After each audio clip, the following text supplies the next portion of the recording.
Ukraine is currently preventing inexpensive Russian crude oil from reaching Hungary through the friendship pipeline. I don't think it's right for Hungary to betray its own fight for freedom, for European sovereignty. We will refuse and halt the war loan that had previously been decided upon in Brussels. In fact, twice in the 20th century, but once by the Red Army. I would have expected a much greater feeling of solidarity from Hungary for Ukraine. Budapest was invaded. The fact that the Ukrainians are not restarting the transport through the oil pipeline is political blackmail against Hungary.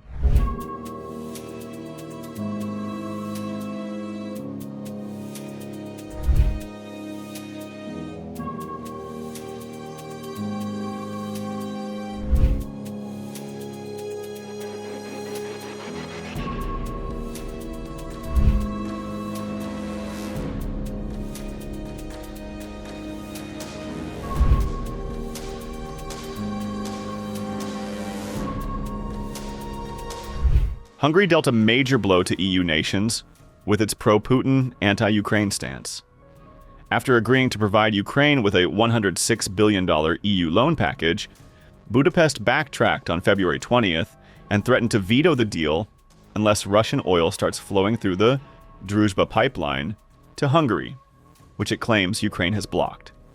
As long as Ukraine blocks the Druzhba pipeline, Hungary will block the €90 billion Ukrainian war loan. We will not be pushed around. Hungary's Prime Minister Viktor Orban made it clear. This morning, I convened a meeting of the National Energy Security Council to review the situation caused by Ukraine's blackmail. Ukraine is currently preventing inexpensive Russian crude oil from reaching Hungary through the friendship pipeline. This situation is creating an energy security risk for Hungary. We have eliminated this threat and made the necessary decisions, so today there is no supply security risk in Hungary and the country's continuous normal operation is ensured. At the same time, we have also decided on countermeasures. We have decided not to resume diesel shipments from Hungary to Ukraine until we receive the oil shipments from Ukraine. We have decided that regarding energy supply, where Ukraine depends on Hungary, we will proceed with caution because there are Hungarians living on the other side of the border as well, and our enemy is not the Ukrainian people, but bad Ukrainian policy. And finally, we have also decided that we will refuse and halt the war loan that had previously been decided upon in Brussels, but has not yet been disbursed, and for which Hungary's approval and consent are required for disbursement. No war loan can go to Ukraine until shipments, specifically oil shipments, to Hungary are resumed. And finally, as Peter Szijjártó announced just minutes ago, we have also decided that until shipments resume through the friendship oil pipeline, we will not support any sanction policies. Consequently, we are also rejecting the 20th sanctions package that has been put forward for a decision. If oil shipments resume, then normal conditions will be restored. However, Ukraine defended its position and claimed Russian attacks in January damaged the Druzhba pipeline, disrupting oil flows to Hungary and Slovakia. The accusations against Kyiv come as it has long urged its EU allies to stop buying Russian energy, to cut off financing for Moscow's full-scale invasion, which is about to enter its 5th year. But both Hungarian and Slovak leaders have accused Kyiv of blocking supplies. Slovak Prime Minister Robert Fico has even warned of retaliation if the pipeline is not reopened and declared that Slovak companies will stop emergency electricity supplies to Ukraine. We in Slovakia maintain our common sense and expect that just as we approach Ukraine with goodwill, Ukrainian politicians will approach Slovakia in the same way. In Slovakia, we have given shelter to 180,000 Ukrainian refugees. We are building direct railway connections, supporting cross-border cooperation, and sending humanitarian aid, electricity, and gas. And as a reward for this, President Zelensky stopped the transit of gas and caused us direct damages amounting to €500 million per year. His argument that by buying Russian gas, we are supporting Russia in the war against Ukraine is false because several Western countries are importing large amounts of Russian liquefied gas, and even the gas that goes to Ukraine through our pipeline is of Russian origin. Then President Zelensky will stop the flow of oil and cause us a major headache. His excuses don't hold up because one Ukrainian politician talks about the situation with the supposedly damaged oil pipeline one way and another completely differently. Our intelligence information confirms that the oil pipeline on Ukrainian territory is operational and that the stoppage of oil transit is purely for ideological and political reasons. The gas stoppage was already an unserious decision that harmed Slovakia. It's the same with oil. I have every right to ask, why should we buy more expensive oil and pay significantly higher transport fees? Why should Slovnaft, a joint stock company, make expensive technological modifications to process other types of oil when under valid contracts we could have received Russian oil at set prices and with transport fees 5 times lower? Dear friends, it is sad to watch the European Union and its institutions failing to protect the interests of the EU member states and instead, at their expense, continuing to prioritize more and more support for Ukraine in its war with Russia.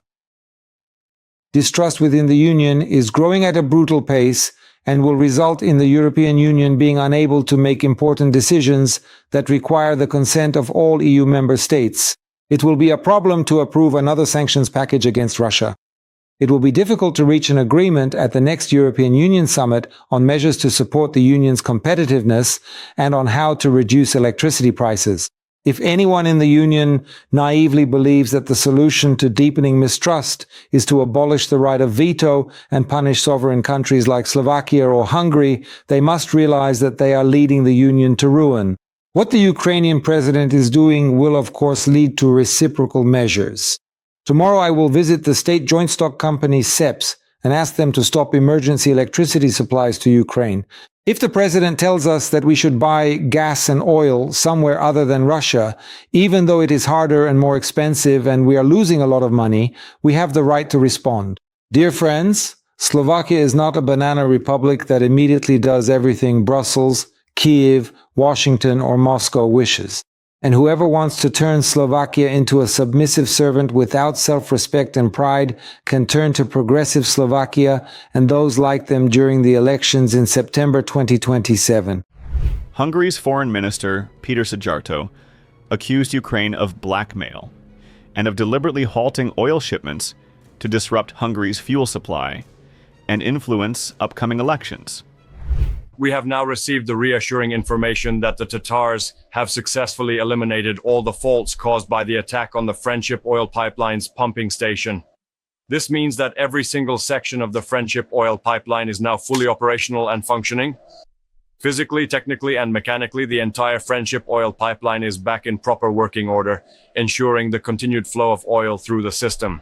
Operational. This means that it still depends solely on the decision of the Ukrainian state whether the transport of oil through the Friendship pipeline will resume, and if so, when. The fact that the Ukrainians are not restarting the transport through the oil pipeline is political blackmail against Hungary, because this is a political decision. There is no technical, mechanical, or physical reason for not resuming the transport. This is a political decision, a form of blackmail against Hungary, obviously in collusion with Brussels and the Hungarian opposition.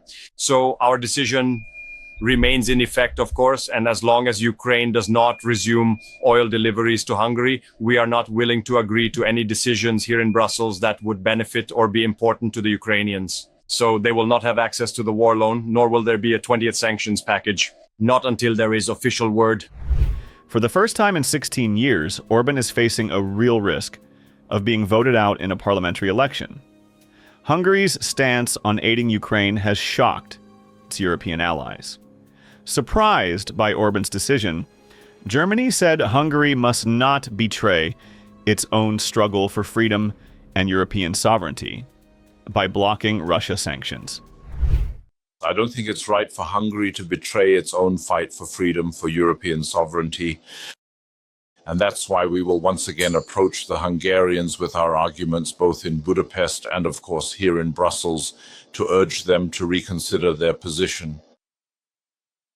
Because in the end, a look at the history should show that it is right to remain oriented towards Europe.